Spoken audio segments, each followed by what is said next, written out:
53:58 for Nelson.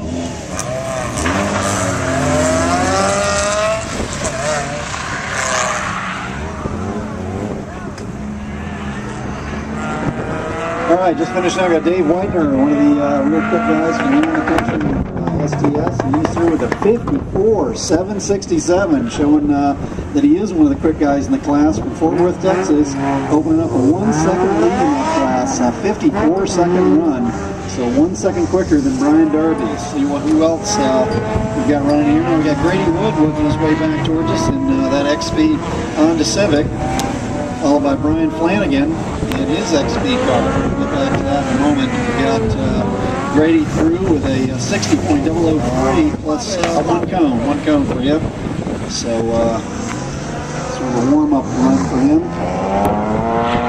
You get Brian Flanagan getting a little wild woolly there, driving it like it's a stock Miata, and coming into that turn with a fair bit more momentum than you'd get in a ST kind of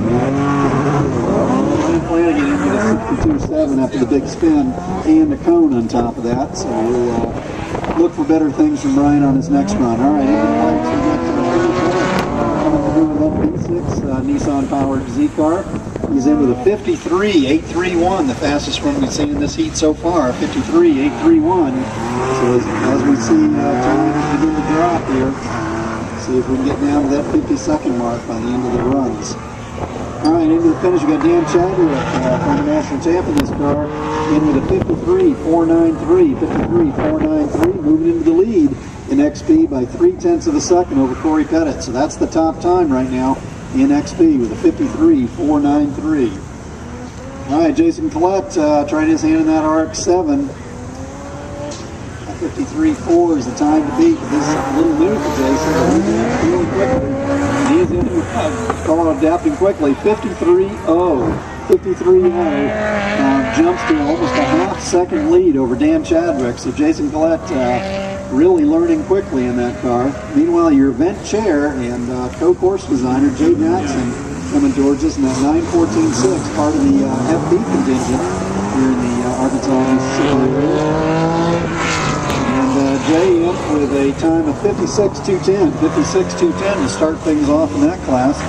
Again, a 7-car class here in FP. So a good, strong contingent of FP cars in this part of the world. All right, next to finish is going to be Garrett Mulzer on that S2000, followed by Rich Davis, who just took off. In just a moment, because right now he is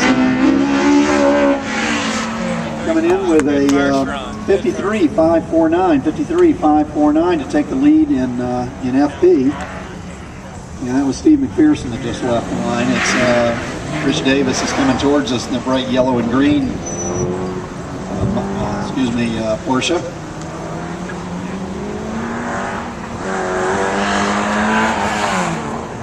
So again, Rich Davis in with a 55.076. 55.076 to move into second place right now. We got Steve McPherson, a really quick car, working his way towards us now. And the top time in that class is a 53.5, followed by a 55.0. See if we can move into the trophies. Steve McPherson through with a 53.568. 53.568 moves into second place, only 19 thousandths of a second out of first place. Just 19,000 separating first and second in FB. A good, strong class here in the Arkansas, Tennessee area. All right, in the finish, we got Mitch that's our powerful coming into the finish shot. A 52.735. 52.735. Looks like Frank Straub is having some problems with his Lotus as he is just creeping into the finish. So I'm not sure what's going on, if he got a red flag or saw a cone down, or what the story may be there for Craig. But in very slowly with a 69.849. All right, we get Richard Miller out there in his 1960. This is his new bug eye as opposed to the 59 we usually see him in. But this one's the right-hand drive model. So Rich Miller always showing up here in Blytheville with one of his bug eyes. All the Arkansas events with a 68.636. 68.636 for Rich Miller. Driving through the lights, we got Jim Newman with a time of 49.716. 49.716.